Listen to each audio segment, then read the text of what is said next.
Orang kalau bersaudara, berteman, dasarnya adalah kasih sayang, maka ketika temannya salah, dia akan mengingatkan, karena kewajiban orang sayang itu kepada orang yang dia sayangi adalah mengingatkan agar dia tidak terlanjur atau jatuh dalam keterlanjuran berbuat salah. Maka dia akan ingatkan, dia akan kasih nasihat, atau dia punya pendapat sifatnya. Gitu. Itu namanya kita sayang sama orang. Tidak kita biarkan dengan alasan nggak enak. Kalau nggak enak dia nanti jatuh dalam kebinasaan, peran kita di mana? Jadi dipertanyakan tuh unsur kasih sayang kita di situ.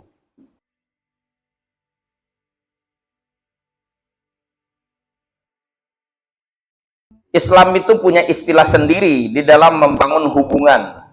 Ya, habluminan nas itu. Kita punya jargon sendiri namanya silatur.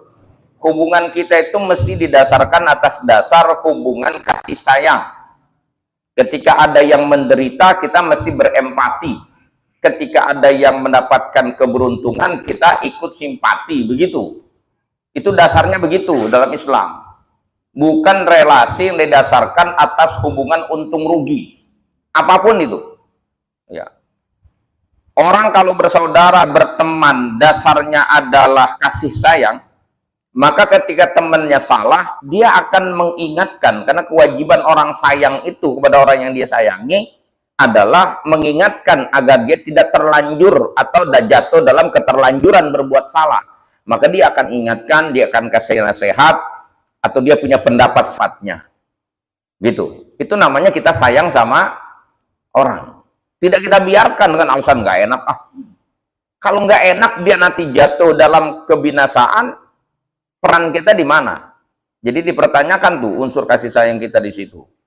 Itu kalau teman kita salah, kita ingatkan, kita nasihati. Enggak berhenti sampai di situ orang sayang itu. Kalau ternyata peringatan kita tidak diterima, nasihat kita tidak diterima, kita masih punya kewajiban berikutnya. Apa? Mendoakan dia. Namanya sayang, Pak. Kita sertakan dalam doa kita. Kita doakan, isi doanya ada dua. Pertama, doa supaya Allah ampuni kesalahannya dan Allah buka pemahamannya. Yang kedua, kita doakan supaya dia itu, tadi dua itu, dia diberikan pemahaman yang benar dan diampuni dosanya. Ditunjukkan kepada kebenaran. Yang salah diampuni. Itu baru saudara namanya. Itu baru teman namanya. Ini teman salah diomongin. Bukan diajak ngomong malah, nah itu yang sering terjadi tuh, salahnya kita tuh dalam bersaudara. Kalau dibilang, dia bilangin apa temen lo no? Cuma gue bilangin juga. Bulan dibilangin, dia bilang percuma. Tapi diomongin orang. Kalau bilangin percuma, ya percuma juga ngomong kan? Lu usah ngomong, tapi diomongin. Maka yang baik itu orang salah harus diajak ngomong, bukan diomongin. Kalau dia baik, dia benar, kita dukung benarnya. Gitu. Terus ada bentuk kasih sayang kita. Ketika di depan kita ada orang ngomongin dia, kita mesti mengingatkan orang itu yang ngomongin dia bahwa saudara kita, teman kita tidak seperti yang ente omongkan. Ente mesti membela dia, gitu.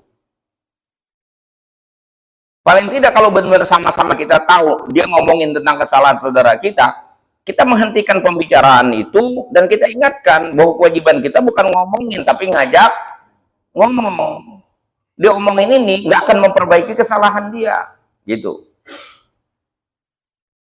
Kita bisa bilang, gue juga tahu dia salah.